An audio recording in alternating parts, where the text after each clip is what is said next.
kita dapat kembali menghadiri perayaan Natal bersama tingkat nasional tahun 2013.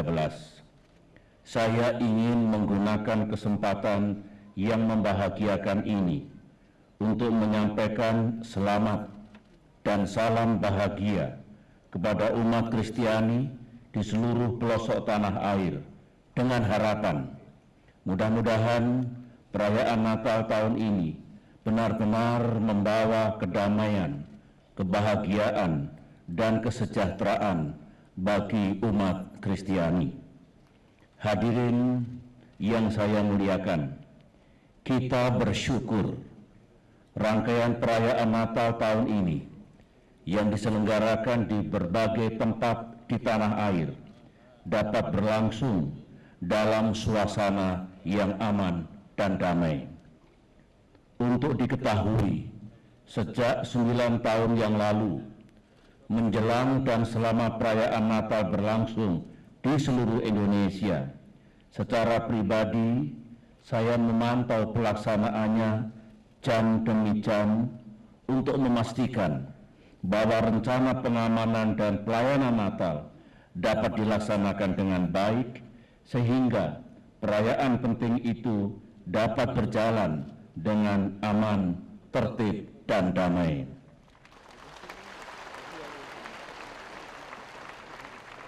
Kita sungguh ingin makin ke depan, makin tercipta suasana kehidupan antar umat beragama yang rukun dan damai, serta saling menghormati dan saling menghargai. Kita menyadari pula bahwa bangsa kita adalah bangsa yang majemuk, bangsa yang memiliki keragaman agama, suku, etnis, daerah asal, serta bahasa dan budaya lokal. Tidak ada cara lain untuk menghadapi kemajemukan itu kecuali kita membangun kebersamaan, saling hormat menghormati, serta saling menghargai perbedaan masing-masing. Hadirin yang saya muliakan, melalui perayaan Natal ini, semoga saudara-saudara umat Kristiani dapat memperbaharui semangat pengharapan di hati masing-masing, mampu merefleksikan kasih Tuhan dalam kehidupan sehari-hari, serta mampu membangun semangat kebersamaan dan toleransi di antara pemeluk agama yang berbeda. Natal juga harus disikapi sebagai upaya memotivasi pembaharuan iman, cinta kasih, kesederhanaan, dan solidaritas sebagai cerminan kepatuhan. Semangat ini hendaknya dapat diabdikan bukan hanya untuk umat Kristiani saja, tetapi lebih jauh untuk bangsa Indonesia dan juga untuk umat manusia sedunia.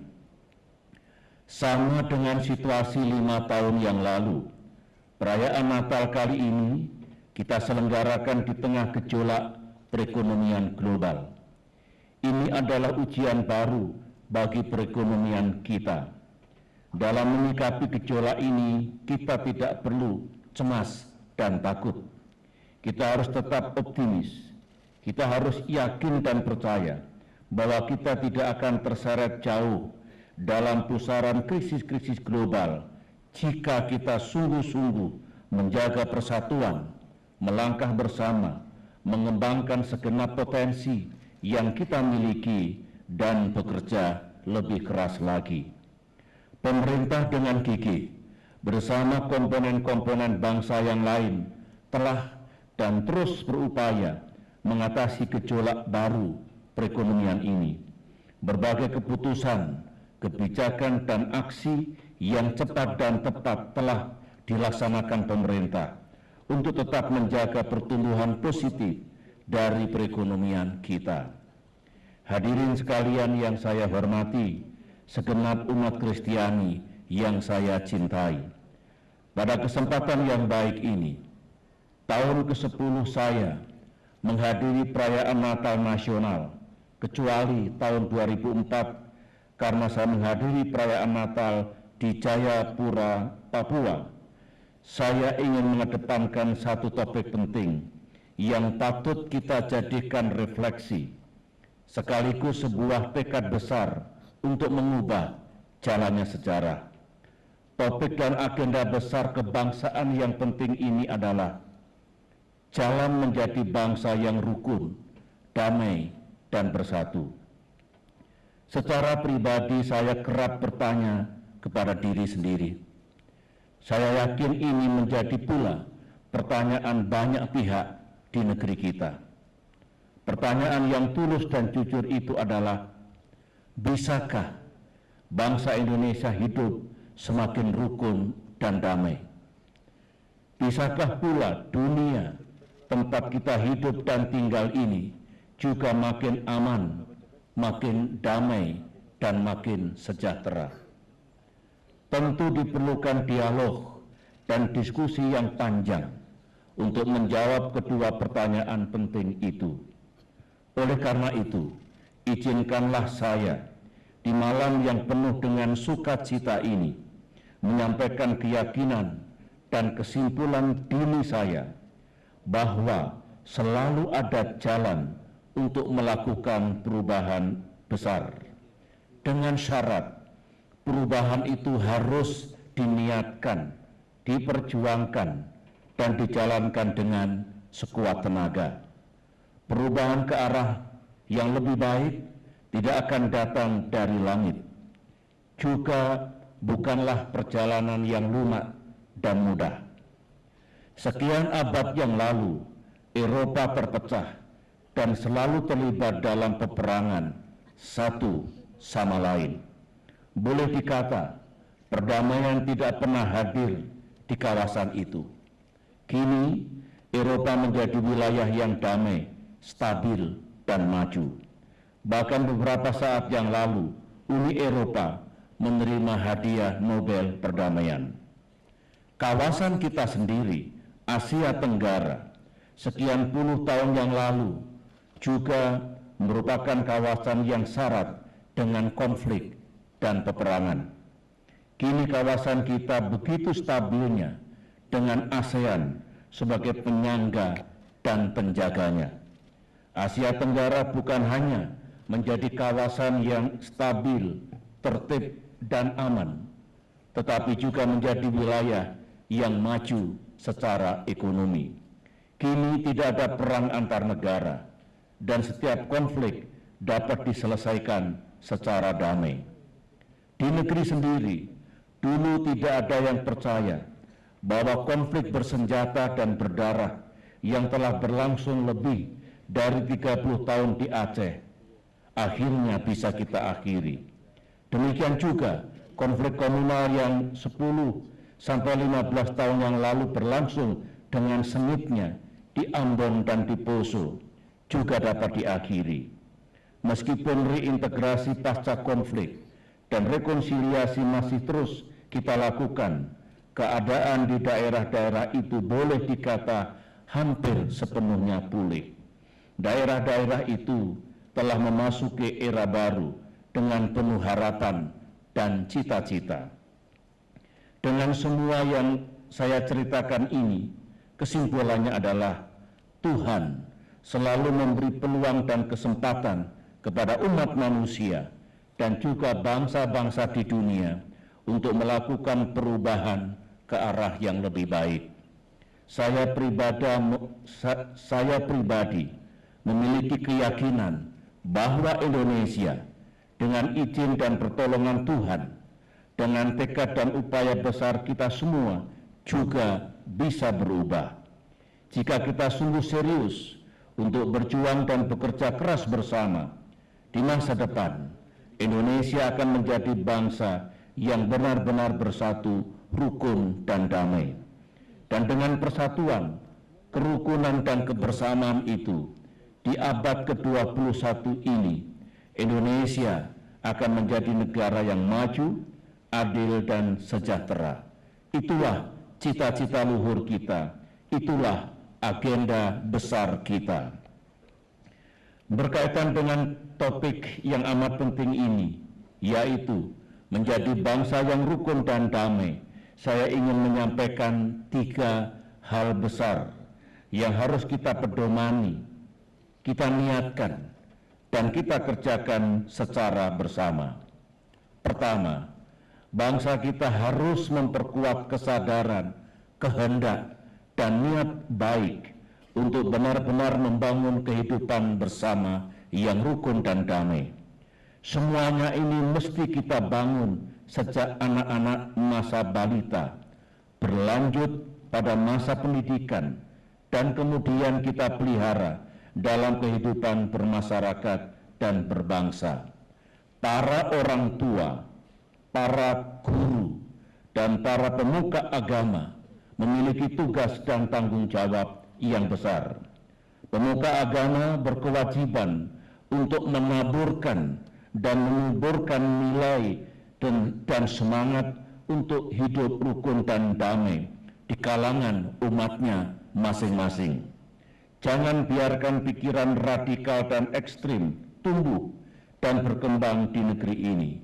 Secara moral dan sosial, semua pemimpin di seluruh tanah air wajib mencegah dan menolak sikap dan perilaku ekstrim dan radikal tadi.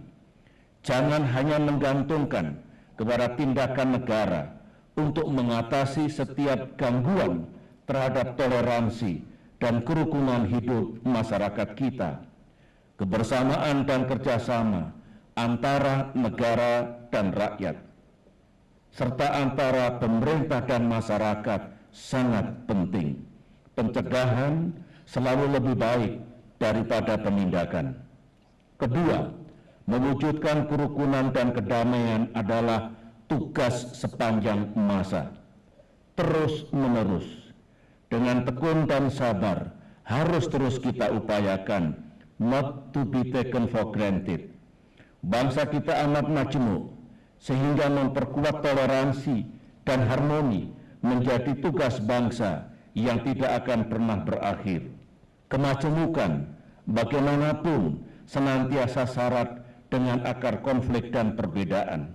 Oleh karena itu, bangsa yang majemuk haruslah mengembangkan sikap saling memberi dan menerima, dan harus pula suka membangun konsensus dan kesepakatan. Sikap tenggang rasa dan hormat menghormati mesti senantiasa diperkuat.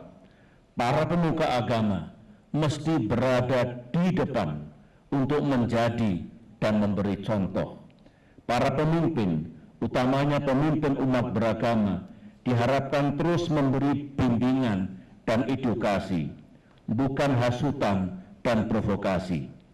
Pemerintah dan negara tentu memberikan dukungan secara penuh. Mari kita gunakan hati dan pikiran kita, bukan emosi dan kekerasan. Dan sekali lagi, janganlah hanya menggantungkan kepada negara untuk mengatasi gangguan terhadap toleransi dan harmoni ini. Pada prinsipnya, negara akan melakukan intervensi jika tidak ada cara lain dan manakala pencegahan gagal dilaksanakan. Pemeliharaan keamanan dan penegakan hukum adalah jalan terakhir jika cara-cara yang persuasif tidak dapat kita lakukan. Dan yang ketiga, marilah mulai hari ini kita gelorakan semangat dan keyakinan bahwa kita bisa, Indonesia bisa, negara kita bisa berubah dan bisa melakukan perubahan ke arah yang jauh lebih baik. Meskipun masih banyak menghadapi tantangan dan permasalahan, 9 tahun terakhir ini, negeri kita telah pula menghasilkan banyak capaian dan prestasi. Politik kita menjadi lebih stabil, ekonomi bergerak, konflik di Aceh, Poso, dan Ambon bisa kita akhiri. Residu konflik dengan Timor Leste dapat kita selesaikan. Hutang IMF dapat kita lunasi, dan embargo militer dapat kita sudahi, dan peran internasional di tingkat kawasan dan global yang kita lakukan juga semakin meningkat. Inilah modal kita. keyakinan kita. Jika bangsa Indonesia sungguh berkehendak dan bekerja keras bersama, mimpi indah akan hadirnya kerukunan, toleransi, dan kedamaian sejati insya Allah dapat dihadirkan. Marilah tujuan mulia ini kita jadikan agenda kebangsaan kita, sehingga pada tahun 2045 mendatang, 100 tahun kemerdekaan kita, bangsa Indonesia benar-benar menjadi bangsa yang maju, sejahtera, rukun, dan damai.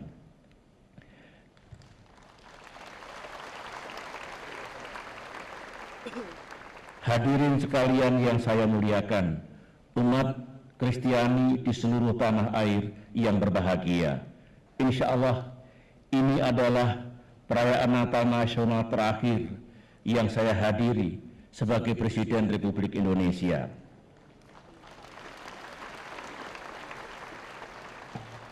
Meskipun nanti saya akan menjadi warga negara biasa, tetapi komitmen saya tetap kuat untuk ikut memperjuangkan terwujudnya Indonesia yang semakin toleran, rukun dan damai, serta bebas dari diskriminasi. Saya punya keyakinan Presiden kita yang baru nanti juga memiliki hati dan komitmen yang sama. Pada saatnya, mari bersama-sama kita dukung pemimpin kita mendatang untuk mewujudkan Indonesia yang lebih damai, lebih adil, dan lebih sejahtera. Demikianlah pesan, harapan, dan ajakan saya pada kesempatan yang membahagiakan ini untuk kita laksanakan bersama. Kepada umat Kristiani di seluruh pelosok tanah air, pada kesempatan yang baik ini, sekali lagi, saya ucapkan selamat Natal dan selamat menyongsong tahun baru 2014. Semoga Tuhan yang Maha Kuasa senantiasa memberikan kasih sayang-Nya kepada kita semua dalam membangun hari esok yang lebih cerah dan lebih baik. Sekian, terima kasih. Shalom. Assalamualaikum warahmatullahi wabarakatuh.